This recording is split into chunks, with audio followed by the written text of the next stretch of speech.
Hello दोस्तों, rail साथी हिंदी में आपका स्वागत है। आज मैं इस वीडियो में बताऊंगा HRMS रेल कर्मचारी पास कैसे अप्लाई करें और किन किन बातों को ध्यान में रखकर पास अप्लाई करें। दोस्तों, अगला वीडियो में मैं पास अप्लाई करते समय क्या क्या परेशानी आती है, किलोमीटर ध्यान में रखकर पास अप्लाई करना क्यों ज़रूरी है और ब्रेक जर्नी स्टेशन चुनते समय क्या क्या ध्यान में रखना आवश्यक है और कई सारे टिप्स बताऊँगा जो आपको जानना बहुत ज़रूरी है। क्योंकि लोग पास तो अप्लाई कर लेते हैं, लेकिन जब आप टिकट लेने जाते हैं तो कई सारी समस्याएं आने लगती है। तो इसका मैं एक सेपरेट वीडियो लेकर आ रहा हूं। तो दोस्तों, यदि आपने अभी तक हमारे चैनल को सब्सक्राइब नहीं किया है तो सब्सक्राइब कर लें और बेल आइकन को भी प्रेस कर लें, जिससे हमारा आने वाला वीडियो आपको मिलता रहे। तो अब सबसे पहले आप अपने HRMS ऐप को ओपन कर लें। लेकिन यदि आप अपग्रेडेड पास अप्लाई करना चाहते हैं, यानी कि आपको स्लीपर का पास मिलता है और आप एक सेट AC के पास के लिए भी एलिजिबल हैं, तो आप एक सेट AC का पास भी ले सकते हैं। पर यदि आप HRMS ऐप से पास अप्लाई करेंगे तो यहाँ पर आपको अपग्रेडेड पास का ऑप्शन नहीं मिलेगा और आपको नॉर्मल जो पास होगी स्लीपर का, वह पास यहाँ पे इशू हो जाएगा। तो दोस्तों, यदि आप अपग्रेडेड पास लेना चाहते हैं तो उसके लिए आपको गूगल में जाकर HRMS में लॉगिन करना होगा। तो सबसे पहले आप ध्यान में रखें कि आपको कौन सा पास चाहिए, नॉर्मल पास चाहिए या अपग्रेडेड पास चाहिए। अपग्रेडेड पास चाहिए तो आपको गूगल में जाकर लॉगिन करना होगा, और यदि नॉर्मल पास चाहिए तो आप सीधा HRMS ऐप के थ्रू भी अप्लाई कर सकते हैं। तो HRMS ऐप से पास अप्लाई करने के लिए मैं यहाँ पे आपको बता देता हूँ। चलते हैं सीधा अपने मोबाइल स्क्रीन पे। सबसे पहले आपको HRMS ऐप अपने मोबाइल फ़ोन में इंस्टॉल करना होगा। उसके लिए आप प्ले स्टोर में जाएँ। प्ले स्टोर में जाने के बाद आप HRMS यहाँ पे टाइप करेंगे और सर्च करेंगे तो आपको ऊपर से दूसरा नंबर पे जो दिख रहा है HRMS employee mobile app for, यहाँ आगे नहीं दिख रहा है, इंडियन रेलवे लिखा हुआ। आप इस पे ध्यान दें, सेंटर फॉर रेलवे इंफॉर्मेशन ये लिखा हुआ होना ज़रूरी है। इससे आप पहचान सकते हैं कि रेलवे का HRMS कौन सा है, तो आप सही ऐप इंस्टॉल कर पाएंगे। क्योंकि दोस्तों, यहाँ पे और भी कई सारे HRMS के ऐप्स हैं, तो आपको यहाँ पे ध्यान रखना होगा। तो आप इस पर क्लिक कर लें। क्लिक करने के बाद आप यहाँ पे इंस्टॉल कर लें। मैंने ऑलरेडी यहाँ इंस्टॉल कर रखा है, तो मैं इस ऐप को ओपन करता हूँ। ऊपर से 4th नंबर पे ई पास का ऑप्शन आपको दिख रहा होगा। पास अप्लाई करने के लिए आपको इस ऑप्शन पे जाना होगा, तो मैं इस पर क्लिक कर लेता हूँ। इस पर क्लिक करने के बाद आपको यहाँ पे 4 ऑप्शन मिलेंगे। पहला ऑप्शन है एप्लीकेशन स्टेटस का। इस ऑप्शन से आप जान पाएंगे आपने यदि पास अप्लाई किया है तो उसका एप्लीकेशन स्टेटस क्या है। और सेकेंड ऑप्शन है इशू पास है, जो आपका पास इशू हो जाएगा तो आपको यहाँ पे शो होगा। और तीसरा ऑप्शन है अप्लाई पास। इस ऑप्शन पे क्लिक करके आप पास को अप्लाई कर पाएंगे। तो मैं तीसरा ऑप्शन पे क्लिक कर लेता हूँ, अप्लाई पास पे। अप्लाई पास पे क्लिक करने के बाद आपको यहाँ से सिलेक्ट करनी होगी कि आप पास अप्लाई करना चाहते हैं या PTO अप्लाई करना चाहते हैं। पास के लिए आपको सबसे ऊपर में ऑप्शन है प्रिविलेज पास का, और PTO अप्लाई करना चाहते हैं तो सेकेंड वाला ऑप्शन है प्रिविलेज टिकट ऑर्डर। तो आप यदि पास अप्लाई करना चाहते हैं तो पास पे क्लिक कर लें, और PTO अप्लाई करना चाहते हैं तो PTO पे क्लिक कर लें। तो मैं यहाँ पास पे क्लिक कर लेता हूँ, और फिर आप देख रहे होंगे साइड में गो का बटन है, गो के बटन पे क्लिक कर दें। गो के बटन पे क्लिक करते ही आप देख पा रहे होंगे नीचे में आपको दिखा रहा होगा पास ईयर, जो कि करंट ईयर शो यहाँ पे होता है। और यहाँ पे उसके बाद फुल सेट का ऑप्शन आता है। फुल सेट पास आपके पास यहाँ कितनी है, और हाफ सेट पास आपके पास यहाँ कितनी है, थर्ड ऑप्शन में आप यहाँ देख पा रहे होंगे। तो यहाँ मेरे पास फुल सेट में 0 है और हाफ सेट में 1 पास बच रही है। यदि आपको आने जाने दोनों का लेना है तो आप फुल सेट पे क्लिक करें, और यदि आप सिर्फ आने या जाने के लिए पास लेना चाहते हैं तो आप हाफ सेट पे क्लिक करें। तो मैं यहाँ हाफ सेट के नीचे अप्लाई बटन पे क्लिक कर लेता हूँ। क्लिक करने के बाद आप यहाँ पे देख पा रहे होंगे सबसे ऊपर में न्यू एप्लीकेशन का ऑप्शन है, आप इस पर क्लिक कर लें। और नीचे जो आप देख पा रहे हैं यहाँ मैंने कब पास अप्लाई किया और पास एप्लीकेशन नंबर यहाँ पे शो हो रहा है। तो मैं यहाँ पे न्यू एप्लीकेशन पे क्लिक कर लेता हूँ। न्यू एप्लीकेशन पे क्लिक करने के बाद आप अब पास अप्लाई सेक्शन में आ जाएंगे। अब आपको यहाँ पे चूज करना है आपको कहाँ से कहाँ के लिए पास लेनी है। तो यहाँ आप पहले ऑप्शन में देख पा रहे होंगे स्टेशन फ्रॉम यहाँ पे शो हो रहा है, यानी कि आप कहाँ से पास लेना चाह रहे हैं। और दूसरे ऑप्शन में यहाँ है स्टेशन टू, यानी कि आप कहाँ तक का पास लेना चाह रहे हैं। तो पहले ऑप्शन में आपको डालना होगा कि आपको पास कहाँ तक चाहिए। उसके लिए आप यहाँ पे कोड वाले बॉक्स में यदि आपको स्टेशन का कोड मालूम है तो आप स्टेशन का कोड यहाँ डालेंगे, और कोड डालने के बाद आप इस स्टेशन डिस्क्रिप्शन के बॉक्स में आपको वहाँ पे टाइप करना है। इस पर टाइप करेंगे तो स्टेशन का नाम आ जाएगा। उसी प्रकार आप नीचे भी करेंगे, और यदि आपको स्टेशन का कोड मालूम नहीं है तो आप यहाँ पे स्टेशन डिस्क्रिप्शन वाले बॉक्स में आप स्टेशन का नाम सीधा लिख सकते हैं। यहाँ पे जैसे स्टेशन का नाम लिखेंगे वो कोड ऑटोमेटिक फिल हो जाएगा। तो मैं यहाँ पे स्टेशन का कोड डाल लेता हूँ। मुझे न्यू दिल्ली से अहमदाबाद के लिए पास लेनी है, तो न्यू दिल्ली का कोड है NDLS, और मैं अब स्टेशन डिस्क्रिप्शन पे क्लिक कर लेता हूँ। देखिए स्टेशन डिस्क्रिप्शन के बॉक्स पे क्लिक करते ही स्टेशन का नाम ऑटोमेटिक यहाँ पे आ गया है। और यदि आपको स्टेशन का कोड मालूम नहीं है तो आप स्टेशन डिस्क्रिप्शन में डायरेक्ट स्टेशन का नाम भी लिख सकते हैं। जैसे मैं स्टेशन 2 में लिखता हूँ, अहमदाबाद के लिए मुझे लेनी है, तो स्टेशन डिस्क्रिप्शन में मैं इसका कोड ना डाल करके इसका स्टेशन का नाम लिखता हूँ अहमदाबाद। देखिए अहमदाबाद जंक्शन यहाँ नीचे आपको शो भी हो जाएगा।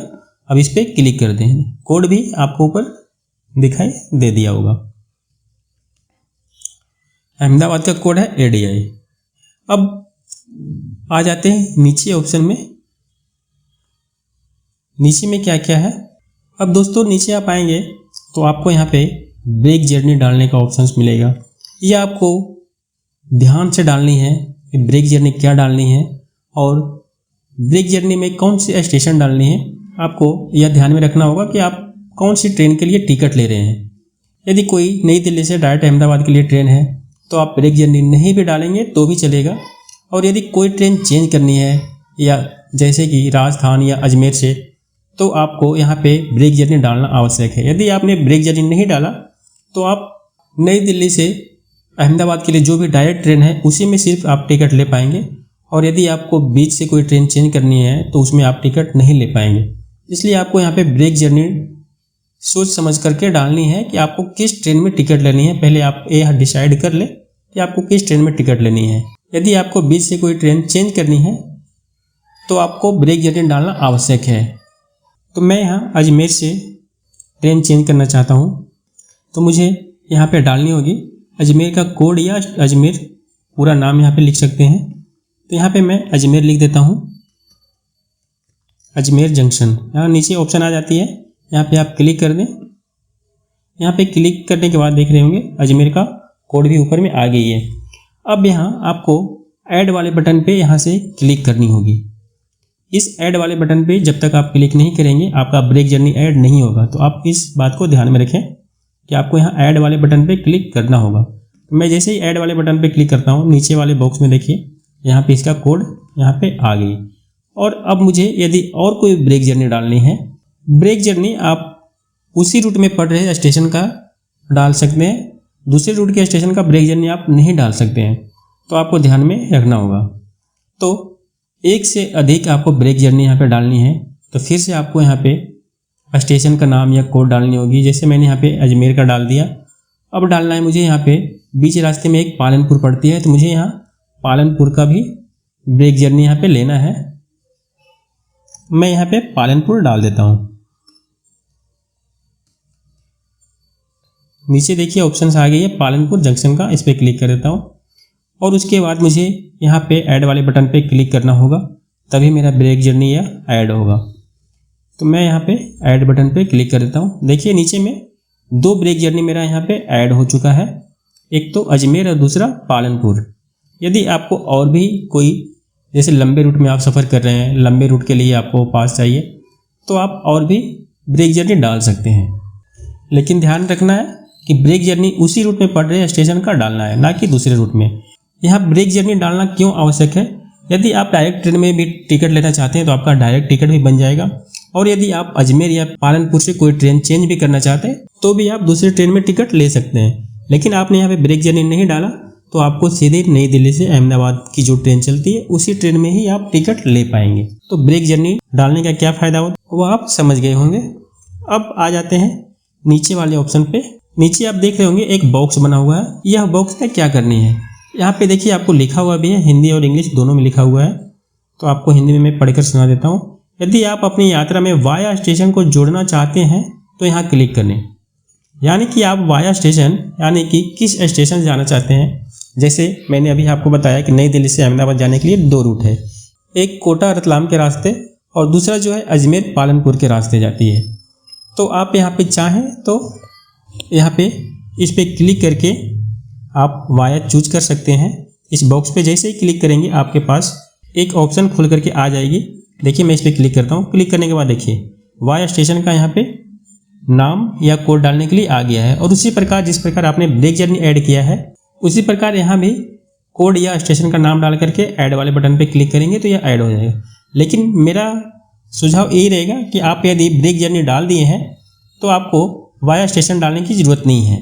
तो मैं यहाँ पे वाया स्टेशन नहीं डालूँगा क्योंकि ब्रेक जर्नी मैंने डाल दिया है। तो इससे पता चल जाता है कि मैं किस रास्ते से होकर जाना चाहता हूँ। और आपको ध्यान रखना है कि आप जब ब्रेक जर्नी डाल रहे हैं तो आपको उसी रास्ते वाली ट्रेन में टिकट लेनी है।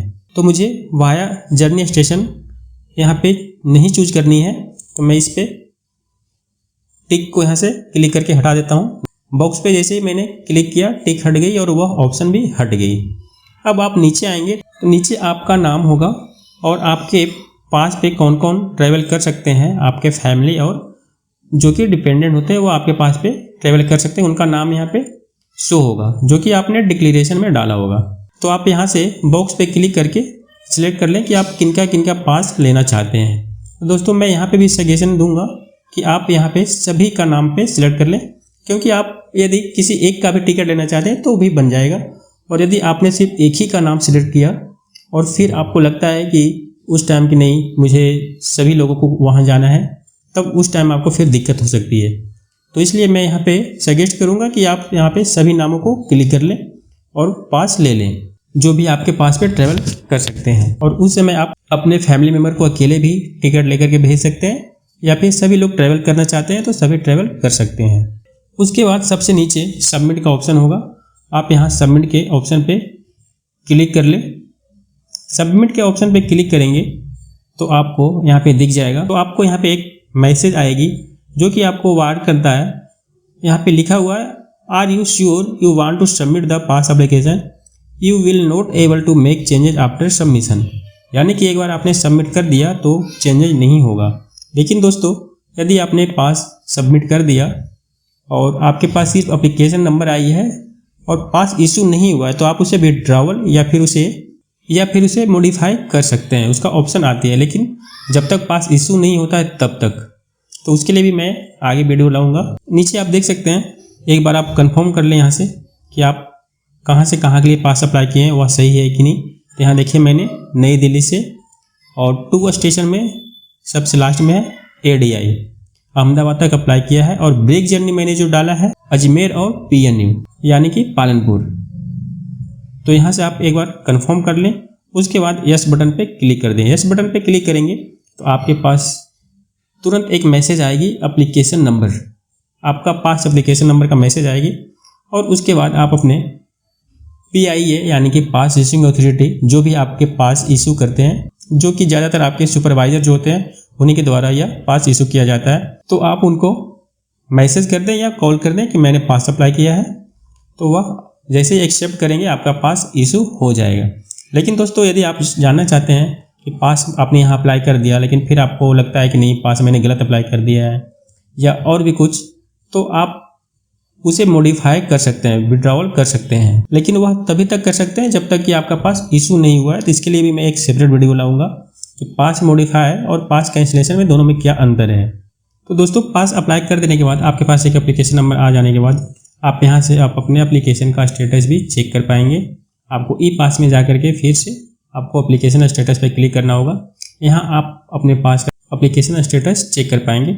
और पास इशू होने के बाद आप सेकेंड वाले ऑप्शन पे आकर के चेक कर सकते हैं कि पास आपका इशू हुआ है या नहीं हुआ। यदि पास आपका इशू हो गया है तो आपका इशू पास जो है यहाँ पे शो करेगा तो यदि आपको यह वीडियो अच्छा लगा है तो प्लीज़ आप हमारे वीडियोज़ को लाइक ज़रूर करें और यदि आपने सब्सक्राइब नहीं किया है तो सब्सक्राइब भी ज़रूर कर लें ताकि और भी आने वाले वीडियोज़ आपको मिलता रहे।